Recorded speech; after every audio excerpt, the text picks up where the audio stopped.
Форум түрк инвестициясын тартууга, экономиканын түрдүү тармактарында биргелешкен ишканаларды түзүүгө жана кыргыз продукциясынын Түркия Республикасынын рыногуна жеткиликтүүлүгүн кеңейтүүгө багытталган. Иш-чара эки өлкөнүн бизнес коомчулугунун өкүлдөрүнүн ортосунда жаңы байланыштарды түзүү жана өз ара пайдалуу кызматташтыкты орнотуу үчүн эффективдүү аянтча болмокчу. Эң негизгиси, өзүңүздөр билгендей, инвесторлорго өтө жагымдуу шарттар түзүлүп атат.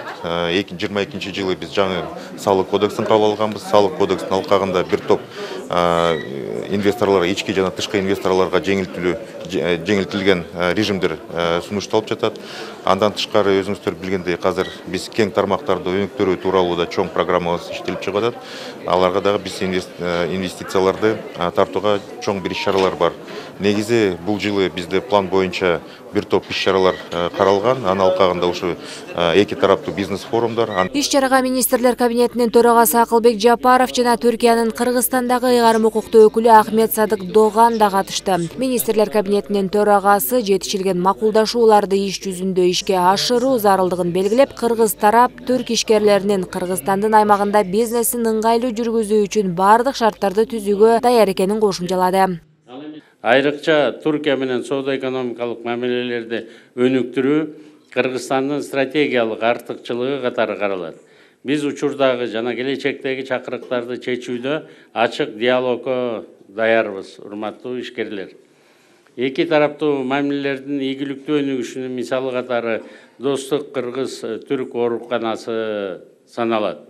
Кыргыз Республикасынын президенти Садыр Нуркожоев Жапаров мындай демилгелердин маанилүүлүгүн Достук ооруканасы биздин бир туугандык жана өз ара түшүнүшүнүн символу деп баса белгилейт. Ушул залда медицина, фармацевтика багытындагы ишкерлердин катышып жатышы жогорудагыдай саламаттык сактоо демилгелерин өнүктүрүүгө, жыйынтыгында азыркы заманга ылайык долбоорлорду ишке ашырышына ишеним берет. 2023 жылы жемиштүү жылдардан болду. Анкарада Кыргыз Республикасынын соода өкүлчүлүгү түзүлдү.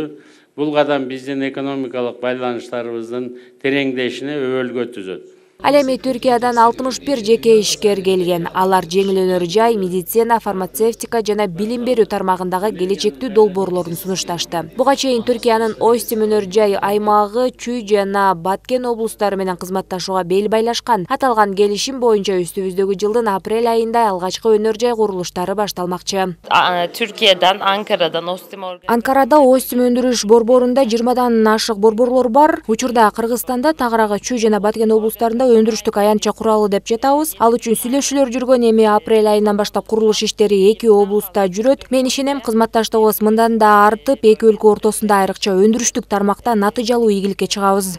Teknik Koleji, Teknoparkı. Ал эми Кыргызстан жеңил өнөр жай тармагында иши илгери, маселен Кулброс ишканасы 16 жылдан бери рынокто учурда 2000ге жакын адамды иш менен камсыздаган, жети өлкөгө инвестицияны камтыган. Алардагы түрк кесиптештери менен тыгыз кызматташууну көздөйт.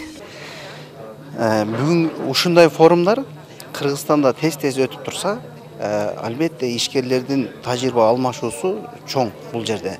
Азыр бул жерге да бир канча ишкерлер келди, алар менен тажрыйба алмашып, эгерде партнердук бир иштер түзүлө турган болсо, Турциянын деңгээлине чыгарууга мүмкүнчүлүк бар текстилде.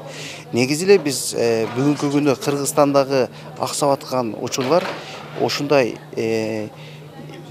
дүйнөлүк бизнести жүргүзгөн ишкерлердин аздыгы болуп турат. Ошондой тажрыйба бүгүнкү күнү Кыргызстанга керек. Ошондо биздин текстил дагы алдыга өсөт деген ойдомун. Иш-чаранын алкагында ата мекендик компаниялар өз продукцияларын көргөзмөгө коюп, түркиялык ишкерлерге тартуулай алышты. Нурай Кайратова, Жумабай Исманалиев, УТРК Чүй.